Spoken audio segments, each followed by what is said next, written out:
I woke up in a hospital on a Thursday morning with no memory of the previous 48 hours.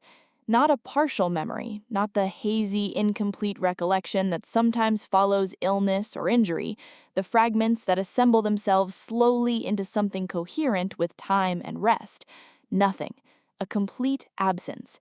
Tuesday evening existed in my memory. I had been at home, I had made dinner, I had put my children to bed, and then there was nothing until the Thursday morning ceiling of a hospital room I did not immediately recognize.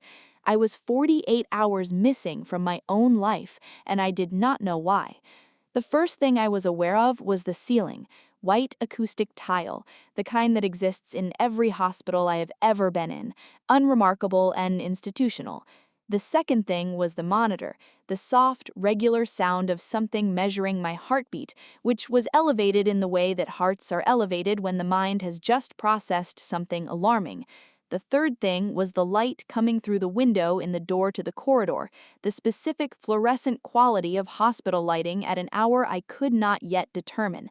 And then the fourth thing, a woman leaning over my bed. She was perhaps 50, dark hair pulled back, scrubs, a hospital ID badge I could not read from the angle at which she was positioned. She had the manner of someone who had been watching me and who had noticed the moment I became conscious, the specific trained attention of a nurse who knows the difference between the stillness of sleep and the stillness of someone who has just woken up and is deciding whether to let on. She leaned close. She whispered, "Don't tell them you're awake yet. Please, just keep your eyes closed a little longer." I heard footsteps in the corridor.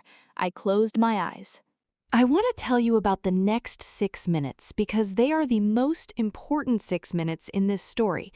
I lay in the bed with my eyes closed and I listened. The footsteps stopped outside the door. There was the sound of the door opening, the specific pneumatic sound of a hospital room door. There were 2 sets of footsteps inside the room now. I regulated my breathing. I had the specific, practiced ability to control my physical presentation under pressure that comes from years of a profession I will tell you about shortly. The ability to be still and slow my breathing and appear to someone looking at me to be asleep. 2 voices. One I did not recognize. Male, professional, the clipped efficiency of someone conducting a review. The other I recognized immediately. My husband. Daniel was in my hospital room at what I was beginning to understand was early morning, speaking in a low voice to someone I did not know, standing beside my bed where I was pretending to be asleep. He said, "Still the same?" The other voice said, "No change. They said it could be another 12 hours before she's responsive." Daniel said, "And the other matter." The other voice said something I could not fully hear, a phrase, 2 words that I caught the shape of but not the content.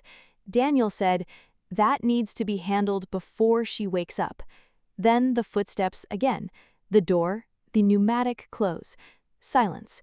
The nurse's hand on my arm, very lightly. She whispered, "They're gone." I opened my eyes. The nurse was looking at me with the specific, careful expression of someone who has made a decision they are not certain about and who is waiting to see whether the decision was right. I said, quietly, at the same volume she had used, "Who are you?" She said, "My name is Patricia. I've been your nurse since Tuesday night." I said, "What happened to me?" She said, "That's what I need to tell you, but not here, not in this room." I said, "Why not in this room?" She looked at the door. She said, "Because this room has people who come and go, and I don't know who's listening, and because what I need to tell you, I need you to be able to respond to it and make decisions about it without anyone watching you do that." I said, "What is the other matter my husband mentioned?" She was quiet for a moment. She said, "Can you walk? I think you can walk. Your readings have been normal for hours." I said, "I think so." She said, "Then we're going to take a short walk, slowly. You're a patient going to the bathroom. That's all." I need to tell you who I am because it matters for understanding what happened next. I am a forensic accountant. I have been a forensic accountant for 11 years. My work involves the examination of financial records for evidence of fraud, embezzlement, manipulation, the specific patient work of finding what has been hidden in numbers and tracing it to its source. I am good at this work. I am, by the assessment of the people who have hired me and the people I have worked against, very good at it. My husband, Daniel, is a financial advisor. He has been a financial advisor for 14 years, during which time I have had no professional involvement with his practice and no reason to examine his work. This is the kind of boundary that exists in certain households for good reasons, and that I had maintained without difficulty because I had trusted him completely. I am telling you this because it is relevant to what Patricia told me at the end of the hall where she took me at 5:47 in the morning on a Thursday. Patricia had been my nurse since Tuesday night. She had been present when I was brought in, by ambulance, she told me, from a location she named that I will not specify here, but that was not my home and was not anywhere I had reason to be on a Tuesday evening. She had been present for the conversations that had happened in my room in the hours since my admission. Not all of them, she had her duties, she had not been present continuously, but enough of them. She said, "Your husband has been here most of the time, and a man who comes and goes, I don't know who he is. They've been careful about what they say in the room, but not careful enough." I said, "What have you heard?" She said, "I heard your husband say the first night that it needed to look like an accident." I sat with that for a moment. I said, "Those words specifically?" She said, "Those words specifically." I wrote them down when I got to the nurse's station. I was going to report it, but then I thought I needed to know what was happening first. I needed to understand what I was reporting, and I needed to talk to you. I said, "What else?" She said, 2 nights ago there was a conversation I only heard part of, something about accounts, something about a transfer that needed to happen before, and then she lowered her voice and I lost it. I said, "Before I woke up?" She said, "That's what it sounded like." I said, "Do you know what I do for work?" She said, "No." I said, "I examine financial records for evidence of fraud." She looked at me. I said, "My husband is a financial advisor." She was very still. I said, "Patricia, I need my phone. Do you know where my phone is?" My phone was in a drawer in the bedside table. Patricia retrieved it while I waited in the consultation room. The phone had been off. This was unusual. I do not turn my phone off, it is always on, the specific habit of someone whose work occasionally requires availability at unexpected hours. Someone had turned it off. I turned it on. There were 43 missed calls and 27 text messages spanning 48 hours. My sister, my mother, 2 colleagues, the children's school.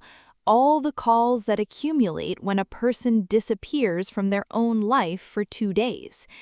There was also an email notification from a monitoring service I had set up 18 months earlier for reasons I will come to shortly, an automated alert that I had configured to notify me when specific conditions were met in a set of financial accounts I had been quietly watching.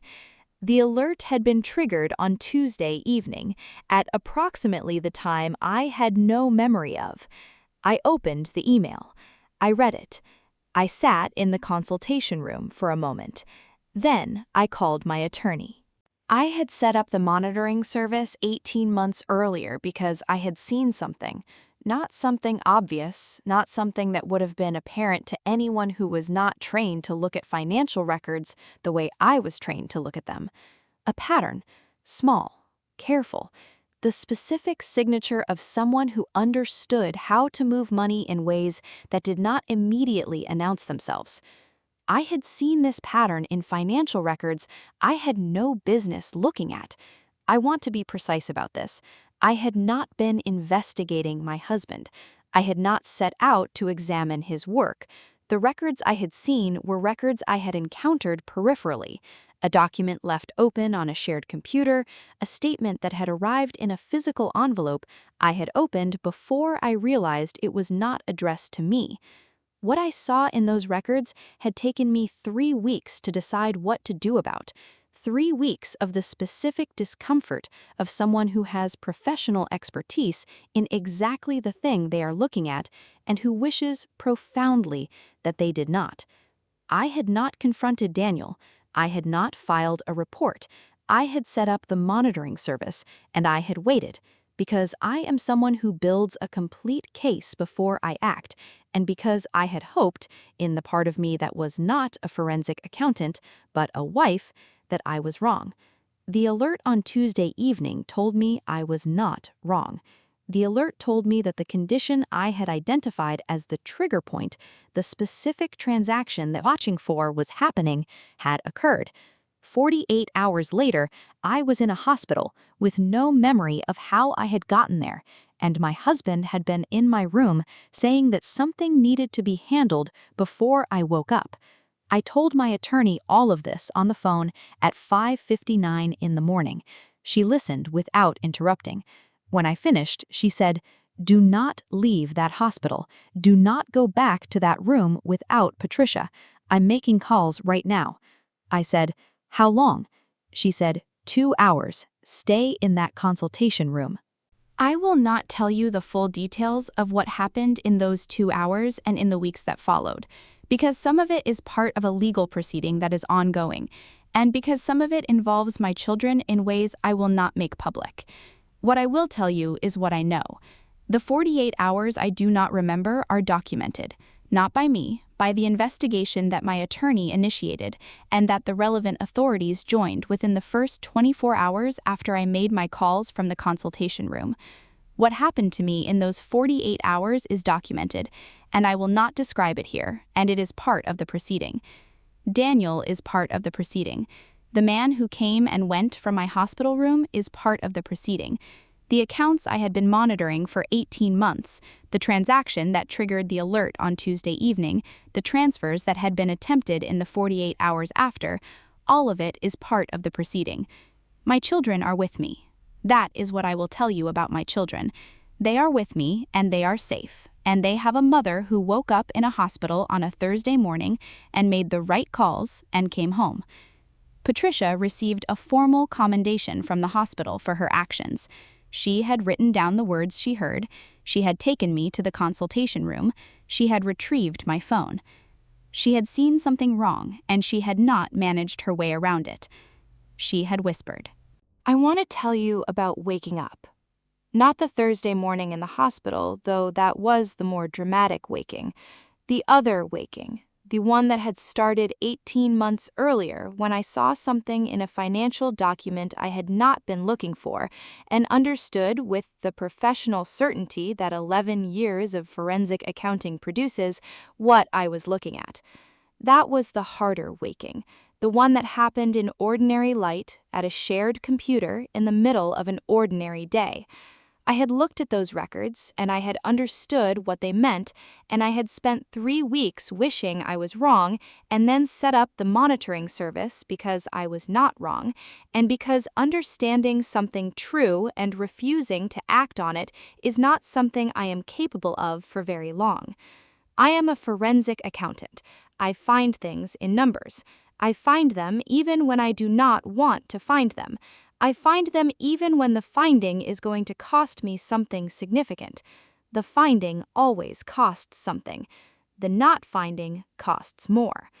I set up the monitoring service, I waited, and when the alert came on Tuesday evening and everything that followed happened, when I woke up on Thursday morning with 48 hours missing and a nurse leaning over my bed, I had the foundation, the 18 months of watching, the alert, the email.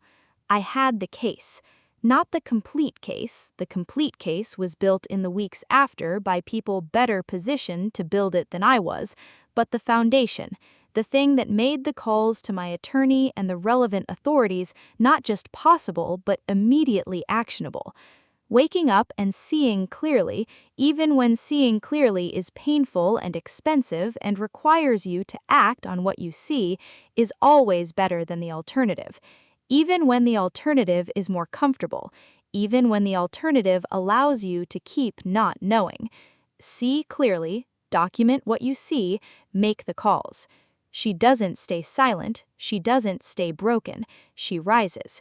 Sometimes rising is keeping your eyes closed for 6 minutes in a hospital bed while you listen to your husband say that something needs to be handled before you wake up. Sometimes rising is waking up anyway, opening your eyes and making the right calls before anyone in that corridor knows you're conscious. Subscribe. New story every week, and every single one of them ends the same way. She rises. Leave a comment. Have you ever seen something you wished you hadn't seen and had to decide what to do with it? I read every single one.